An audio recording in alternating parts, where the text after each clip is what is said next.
Hello. So I wanted to create a short video because one of the questions that I get asked a lot is how do we know if my actions are in alignment with my higher self, with what my inner wisdom is guiding me to do? And so I want to share with you the system that I use in my own personal life. And how I stumbled upon it, how I use this in my own healing practice. I want to share it with you. And it's actually a system that when we're done with this video, you'll actually be able to map out your own, what I call neural pathways and it's how you're going to know whether an action that you're thinking about taking or have already taken is in alignment. Because if you're like me, one of the things that can totally derail me is self-doubt. And I hear this over and over again from the clients that I work with as well. And so this is a really wonderful practice. And I hope that as we go through it, that you find it helpful in your own journey. So I am going to share my screen because I have a few slides that I want to share with you. Okay, so this is a neural pathway. Essentially, a neural pathway is a state of being that creates who we are in the moment. So it consists of 5 different areas. So this is an old slide I originally had at the base of a neural pathway being our needs, our unmet versus met needs, and whether if they're met, it means that the rest of the chain is coming into alignment. So our beliefs, thoughts, feelings, and actions would be in alignment. I've changed the lingo a little bit. So I believe the neural pathway is actually driven by our desires, which I'm going to actually talk about in another video somewhere else. So be on the lookout for that if you're curious about that. But basically, our desires are broken down into soul versus ego desires. And so our soul desires are intangible things like joy, peace, love, and our ego desires are things like money and success and a nice wardrobe, a nice car, things like that. And essentially, depending on what it is that we are desiring, what it is that we are chasing after, this determines the whole rest of the neural pathway. So what we desire, or the intention that we set for what we're going after, reveals our beliefs about. So oftentimes, if we have a material desire like money, it reveals that some aspect of our soul desire, joy, peace, love, is actually dependent on us having money in order to feel the way that we want to feel in our life. And that's actually not true. Which is why it's really, really important to make sure that we know what desire is driving our neural pathways. Is it a soul desire or an ego desire? So it reveals our beliefs, our limiting beliefs, our abundant beliefs, whatever it may be. It reveals or it helps us to reveal our thought processes that are driving that train, the feelings that are present. So often when we're in like an ego neural pathway, we're in the negative feeling, but not always. Sometimes we can be in a positive feeling state. And then our actions, when we're in what I call a compensatory neural pathway, our actions are never in alignment because it's being driven by an ego desire. Okay, so how can you apply this to something that you're working for or through right now? So first, it's important to understand that there's actually 4 different states of being that we can be in at any one given period of time. And these are the 4 different ones. So on the far right, you see alignment. And so if you imagine each of these wheels, it's kind of like the chakra system, but there's only 5 wheels in the system. But in total alignment over here on the far right, if you imagine all those dials being tuned into your soul desire, it creates alignment. It creates flow from one to the next. If, for example, in aversion, we have all the dials are like slightly off kilter, right? They're not in alignment. So it's not allowing flow through our system. So aversion would be avoiding someone or something that makes us feel uncomfortable, that feels hard. procrastination, I'm hearing, is also a form of aversion. And then if we come over here to attachment, we start to see that all the dials are off except for this one, which is feelings. So in attachment, I think of attachment as like the honeymoon phase in a relationship where you're so in love and it feels so good, right? Our feelings are in alignment, but often what's happening in attachment is that in the example of love, it's like saying, because of this person or because I have this relationship, I feel good. So it's making our feeling state dependent on a material, someone or something being in our life. And then at the far left side, we have trying to. So you'll notice all the dials are off except for this one in the center, which is our thought patterns. And so this is really common when we try to use affirmations to evolve, to heal, to grow, to work through something. So we're thinking positive thoughts, but usually there's emotional incoherence going on because our feeling state is not actually in alignment with the thoughts that we are thinking. So a common one that I see a lot is people who get up and go to work every day, even though they hate their jobs. So there's this thought of like, it's okay, like it's not forever. This is my way of supporting my family, right? And so they're thinking all these really positive thoughts, but inside their body, what they're really feeling is like, oh, I don't want to get up and go to work. I hate my job, right? Like all the negative feelings that come with that. And maybe some of us relate to that story as well. Okay, so this is an optimal neural pathway. So what I described as alignment over here on the far right. So this is describing the alignment neural pathway. Oop.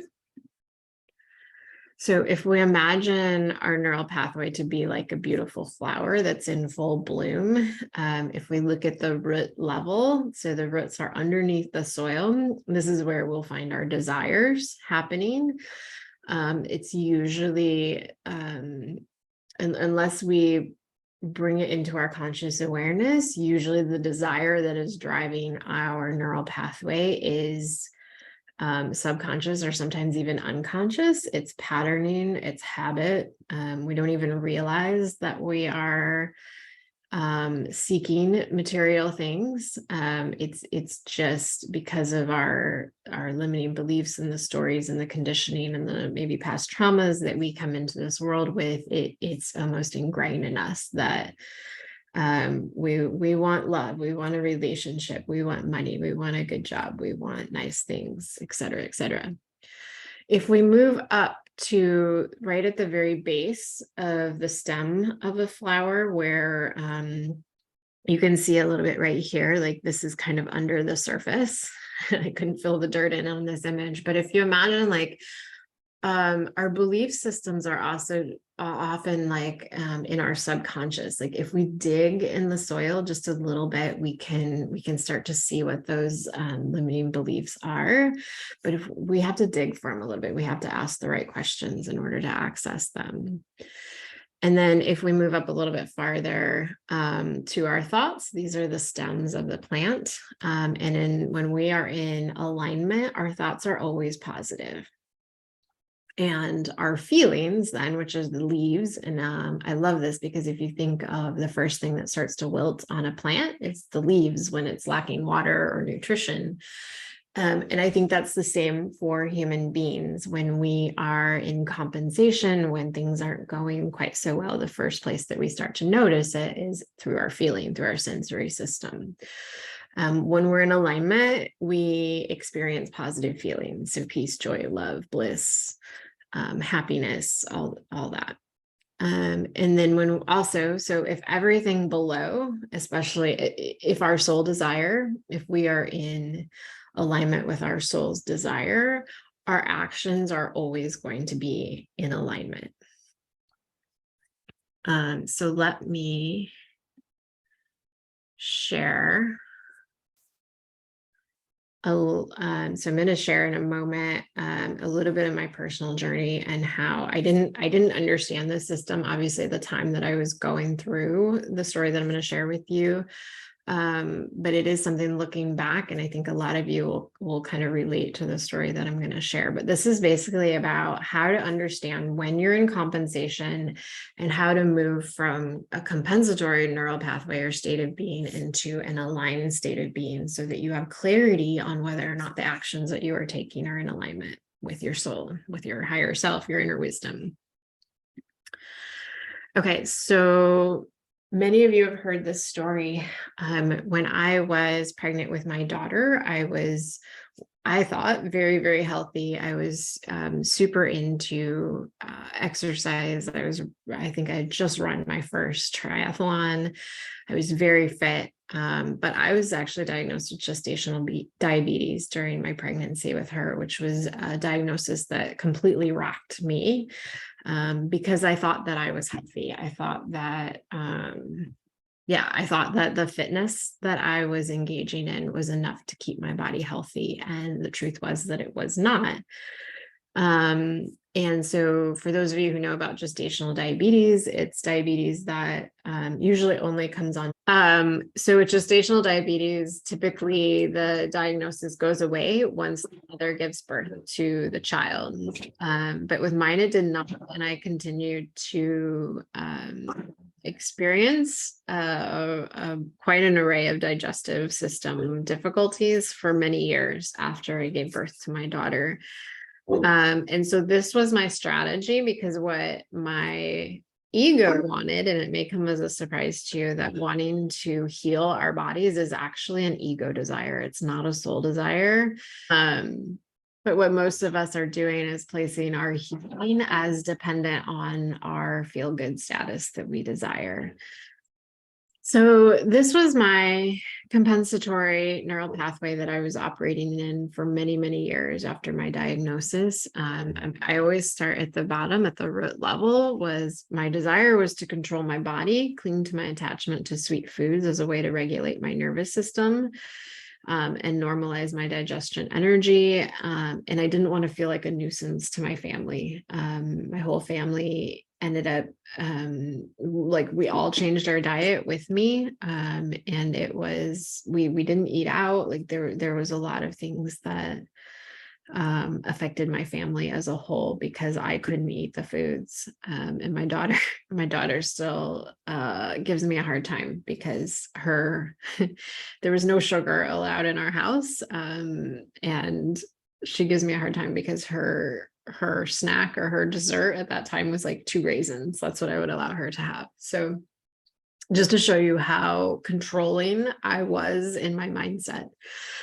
My beliefs were, essentially, I felt deep down, I wasn't aware of this at the time, but deep down, what I've realized since is that I was feeling deeply unworthy of experiencing joy and feeling good in my life. I believed that I had to fix my body before I could enjoy my life, my work, my kids, my family, etc. My thoughts were hyper focused on what was wrong with me. All of my time and energy and thoughts went toward figuring out how to heal my body. I bought an entire library of books on digestive system. I was constantly researching different healing practitioners, doctors, chiropractors, acupuncturists, supplements, diets that I thought would help normalize my blood sugars and my digestive system. My feeling state, I was constantly resentful and angry at my body. I felt shame about, here I was just embarking on my career as a physical therapist, helping others heal. And I couldn't even figure out how to heal myself. So I carried a lot of shame about that. I carried a lot of fear. And so in the feeling state, we also include symptoms. So my indigestion, exhaustion, irregular bowel movements, impaired glucose tolerance, food sensitivities, rash, all of that came with it. And so the result was that my actions were in trying to mode. I had I would think very positive thoughts about, different diets and supplements that I was going to take, or I would just try to think positive thoughts to make everything seem better, even like to kind of like put a band-aid on all the anger I was actually feeling. I was in fixing mode. I adhered to a really rigid diet, like I said, that affected my family. I was all work and no play. And I was unable to be fully present when I was at home or work. And so if we flip that now, because I've since healed my digestive system, and look at what I did in order to heal it, because if you've heard my story before, I tried all the things, right? I did all the diets, I did all the doctors, the acupuncturists, the chiropractors, and everything helped a little bit, but nothing actually resolved my symptoms until I stumbled upon this essentially.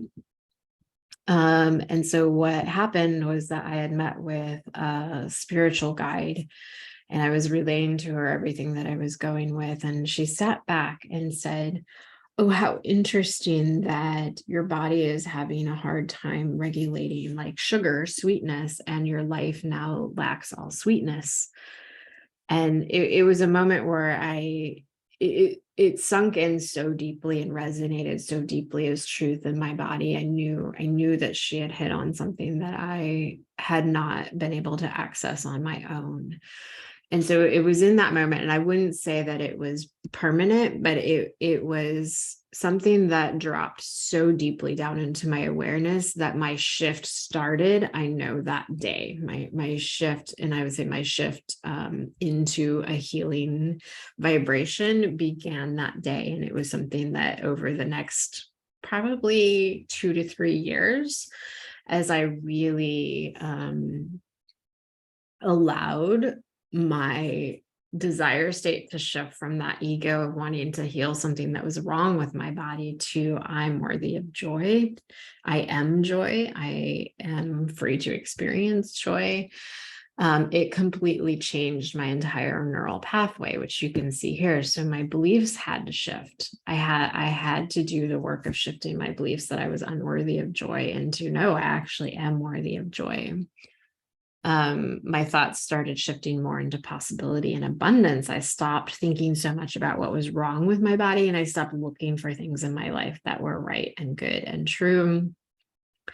And as far as my feeling states, I would say it was a gradually increasing amount of joy. It wasn't like the moment she told me, all of a sudden I was experiencing like elevated moments of joy. It wasn't like that at all. It was what I said here. It took probably about 4 years from this date before I actually spoke out loud that this is the happiest I have ever been in my life. And so it was a gradual transition.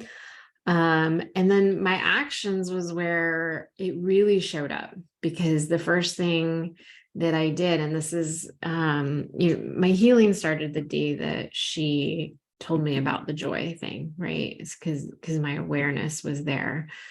But the day that I took action was a really significant day in this journey, because the action was I woke up one morning and I said, fuck this whole diet thing. I'm not going to keep, I was on a really restrictive elimination diet where I was only eating maybe 5 or 6 different foods on a regular basis. And I was over it. And so I just basically was like, fuck it all. I'm not doing it anymore. I can't. It brings me no joy. It only serves to feed into my resentment. And so I'm not doing it anymore. And so I gradually started focusing on more things that would bring me joy. I booked a week vacation on the lake, which was one of my just the places that really soothed my soul as a child. And I hadn't actually spent any time on the water in probably about a decade by this point. So I booked that vacation. I started learning yoga and meditation and going to craniosacral therapy courses and workshops, things that really, really just brought light into my body, into my energy. So one thing that I want to mention briefly is, you notice as I'm talking about my pathway that the feeling state of resentment, anger, shame when I'm in compensation to gradually increasing amounts of joy. And so a lot of where I see people get kind of hung up is that like the feeling state is the last thing to shift for most of us. It's not that we go from anger, resentment, fear to, oh, here I am, I'm so happy, I'm joyful, right? It doesn't work like that. What actually happens is that we end up experiencing a lot of fear and anxiety because we have to move through all those old stories and conditioning and trauma and beliefs that we have of ourselves. And that's scary because those limiting beliefs are there to serve as a form of protection that we don't actually need, but our nervous system actually believes that we need that protection. And so there's actually what I call bridge feelings, where it takes time to go from compensation to alignment. And there's actually, in my experience, there's a great deal of fear that we have to work through and be courageous through in order to come out into that aligned pathway. Brene Brown always says, it's her daring greatly quote, right? Daring greatly is being brave and afraid at the exact same moment all the time. And I love that quote because I remember my meditation teacher saying years ago that we can't be more than one state of being at any one moment in time. We can either be joy, we can be love, we can be angry, we can be shameful, ashamed. We can be each of those things at one period in time, but we can't be more than one. And so when I first read Brene's quote, I remember thinking, Brene's wrong. Like, we can't actually be brave and afraid at the exact same moment all the time. And where I've discovered she's not entirely wrong. But what I think is that we can feel afraid, but we can choose to be brave. And if I go back to our neural pathway,